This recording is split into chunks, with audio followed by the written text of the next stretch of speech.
which gives the worst morning after headaches of all wines.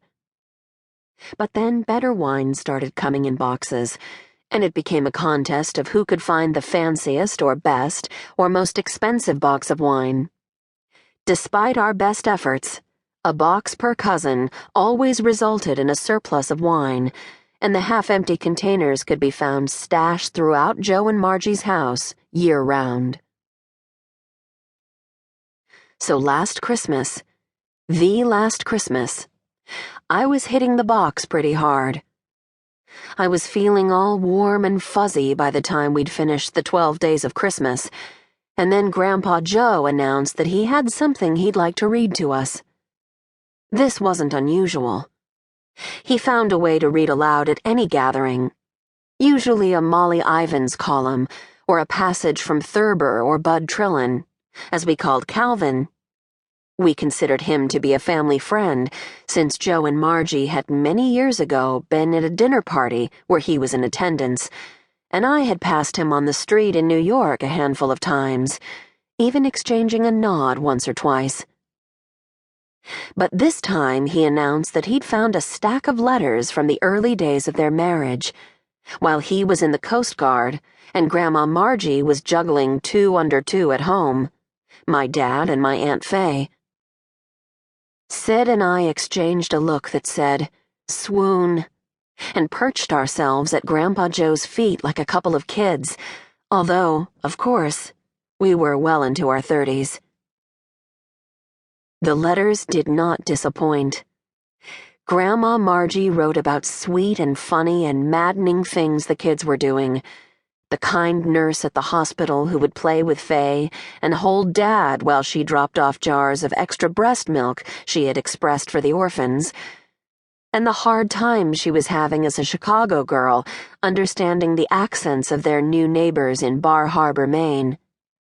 Grandpa Joe wrote about the comically loud snoring of his bunkmate on the boat and how his heart leaped when he could see the lighthouse in the harbor, because it meant he would be coming home to her and the kids soon.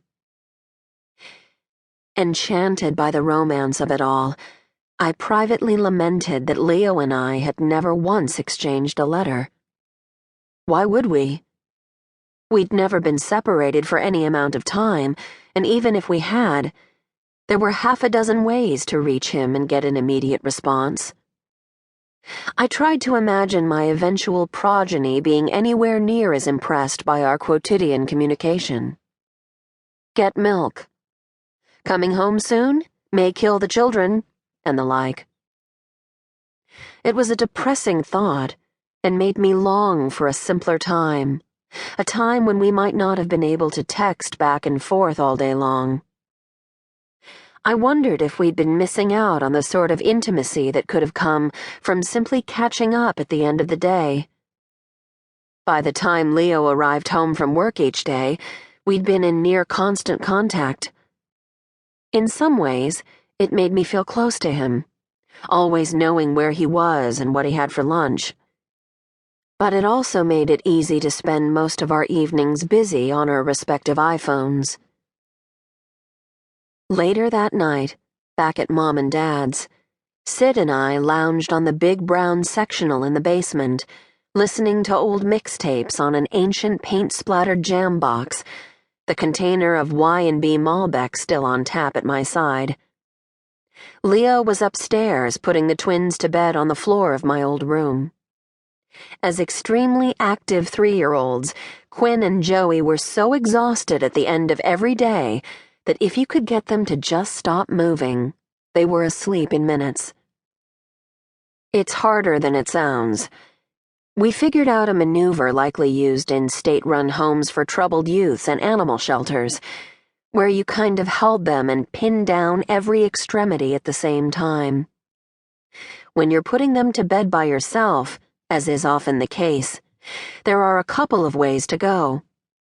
With both of them on the floor, I would lie down between them on my stomach, looking like a frog that had splatted on the sidewalk as my left arm and leg restrained Quinn while my right arm and leg covered Joey. Singing, loudly, was the only way to keep them quiet. They each got a request. To keep listening to this audiobook, I've left you a link in the description so you can do it, at no cost thanks to Audible's 30-day free trial.